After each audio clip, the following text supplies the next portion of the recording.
কার্যক্রম নিষিদ্ধ আওয়ামী লীগের সভানেত্রী শেখ হাসিনার ডিসেম্বরে বাংলাদেশে ফেরানোর ঘোষণায় নিউ ইয়র্কে প্রস্তুতি ও শপথ গ্রহণ অনুষ্ঠানকে ঘিরে ছাত্রলীগের দুই পক্ষের মারামারির ঘটনা ঘটেছে। এতে সংগঠনটির যুগ্ম সাধারণ সম্পাদক মোহাম্মদ শিহাব আহত হয়েছেন।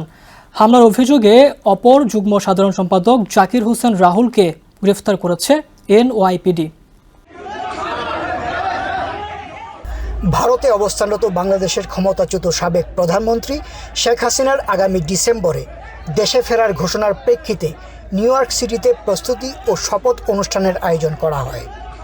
এ অনুষ্ঠানকে কেন্দ্র করে সোমবার রাত 10:30টার দিকে জ্যাকসন হাইটস এলাকার বাংলাদেশ স্ট্রিটে নবান্ন রেস্টুরেন্টের সামনে নিষিদ্ধ ঘোষিত সংগঠন ছাত্রলীগের দুই গ্রুপের মধ্যে সংঘর্ষের ঘটনা ঘটে।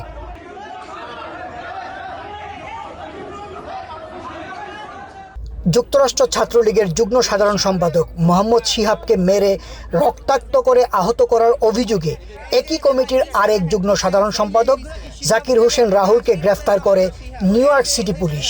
যুক্তরাষ্ট্র মহানগর আওয়ামী লীগের এই শপথ গ্রহণ প্রোগ্রামে অনুষ্ঠিত হয়। যুক্তরাষ্ট্র আওয়ামী লীগের সভাপতি ডক্টর সিদ্দিকুর রহমানের নেতৃত্বে একদল বিতর্কিত ছাত্রলীগ নেতা ছাত্রলীগের যুক্তরাষ্ট্র ছাত্রলীগের সভাপতি মাহমুদুল হাসানের নেতৃত্বে আমাদের উপরে আতর্কিত জঙ্গি হামলা হয়। তারা কিছু বাইরে থেকে বহিরাগত পোলাপাইন এনে আমরা শান্তশিষ্টভাবে দাঁড়াইছিলাম, সিদ্দিকুর রহমানের আশেপাশে আমাদেরকে হামলা করে। সম্প্রতি গঠিত যুক্তরাষ্ট্র ছাত্রলীগের বর্তমান সভাপতি মাহমুদুল হাসানের পদত্যাগের দাবি করেন সাধারণ ছাত্রলীগ কর্মী। ছাত্রলীগ এরকম হইতেছে, সে যে এগ্রেসিভনেস দেখাইতেছে, এরকম যদি দেখাই অবশ্যই আমরা হইতেছে তার পদত্যাগ দাবি করি। এমন ঘটনায় তীব্র ক্ষোভ প্রকাশ করেছেন যুক্তরাষ্ট্র আওয়ামী লীগের সভাপতি সিদ্দিকুর রহমান। গুপ্ত সুপ্তরা এই সুন্দর মাসে এই কাজটা করবে।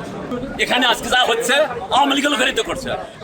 আমি যদি আওয়ামী লীগ, আমি ছাত্র, আমি আমার ভাইয়ের গায়ে হাত দিয়ে কি করে কি করে সম্ভব? সেটা কে হাত দিছে? কেন হাত দিছে? কি অন্যায় করেছে এখানে? এমন অপ্রীতিকর ঘটনায় আমেরিকায় বাংলাদেশি রাজনীতি বন্ধের দাবি জানিয়েছেন প্রবাসী বাংলাদেশিরা। Tofazzal Liton, TVN24, new York.